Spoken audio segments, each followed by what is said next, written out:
guys, good morning.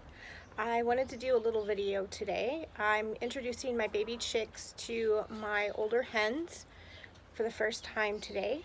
So I just wanted to show you guys kind of the steps that I'm taking to integrate my flock.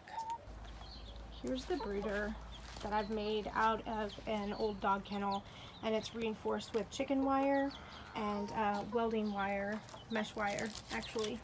And that just basically keeps them from getting out, from my dogs from getting to them, and for the other chickens to get from getting from them. Instead of putting them directly into the coop, I have thought it was a good idea to kind of just move them right outside and allow the hens to kind of get to know them. So far, my hens haven't seemed overly interested. They are curious and they kind of come and go. They'll come check out the baby chicks for a little while, and then they'll run off and go scavenge for food and then come back. My goal is to slowly move them out to the coop. My chicken coop is a good distance from the house. It's actually the most healthy way. And I plan to slowly kind of move them out there towards that way. I didn't want to just introduce them by putting them inside the pen, because I don't want the chickens that are grown to feel like these baby chicks are taking over their territory. I want them to kind of get used to them and get to know them. I'm going to move them now just a little bit more to the center of the yard and see what happens. To the middle of the yard, moving the baby chicks to the middle of the yard, I've kind of gotten the hens a little bit more curious again, but I've also given the baby chicks a better view. They've been really antsy. I keep them in my spare room. They've been really antsy, and so I wanted them to come outside and experience something different, experience the outdoors. So this kind of gives them a little bit more ability to see what it's like in the great outdoors.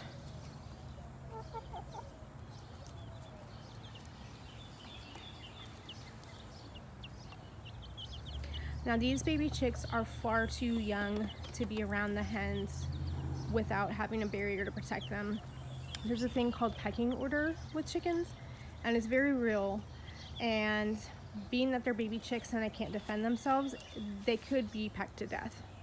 So I won't let them be around each other until the baby chicks are a lot bigger and can handle themselves more.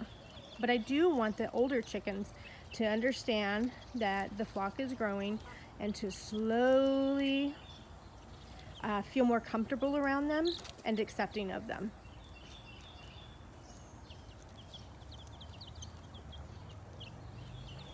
So the two that are paying the most attention, it's ironic because those are the two girls that were broodiest out of my bunch. I initially bought these fertilized eggs because I did have a couple of hens, these two, the Rhode Island Red and the Red Blue Lace Wyandotte, who were exhibiting broody behaviors, didn't want me to pick up the eggs from underneath them. So I bought this dozen of fertilized eggs because I wanted them to have a maternal experience, and we don't have a rooster. However, they weren't willing to stay committed to sitting on the eggs for 21 hours a day for 21 days, which is what you need to gestate an egg. So I ended up getting an incubator, and as you can see in previous videos that I've done, hatching them ourselves. And so it's funny to me that the two that are most interested are my broodier hens. I mean, these could have very well been the babies that they nurtured. However, they weren't willing to stay on the eggs for long enough, and I didn't want the baby chicks inside to die.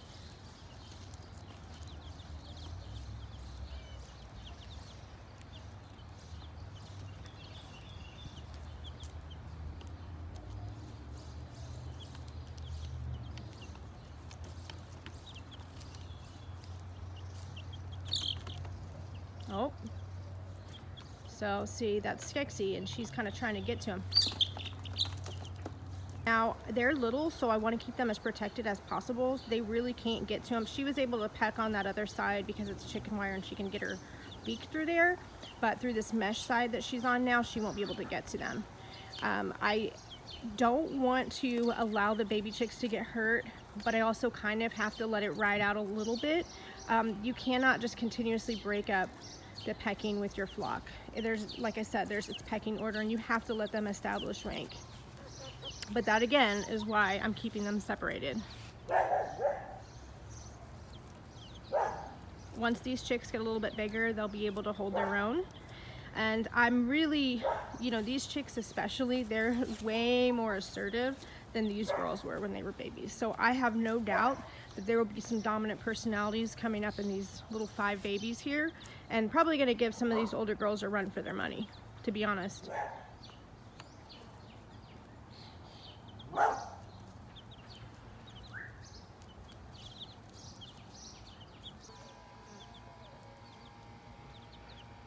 I'm especially interested to see how that little black one is gonna do, because that little black one, I did the wing test and it appears to be a hen, but it's super assertive and, you know, always wants to bow up to the other ones, bow up to me. So,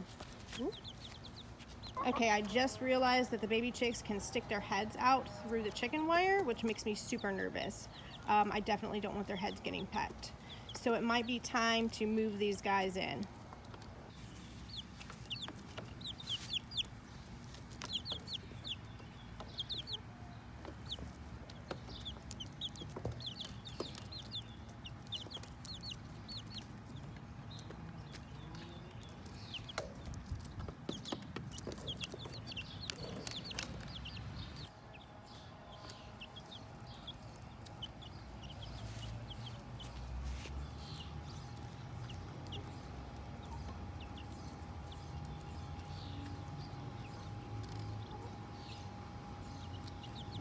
Decided to go ahead and put the big girls up for a little while. There's one that's actually in the nesting box, but the other 3, I put some seeds and some dried minnows and some treats in there for them. That way these little guys can kind of enjoy the outdoors a little bit more. They've been inside so long, and I really just hate to bring them back inside when they haven't had much time out here. So I'll let them be out here for a little bit with me before taking them back inside.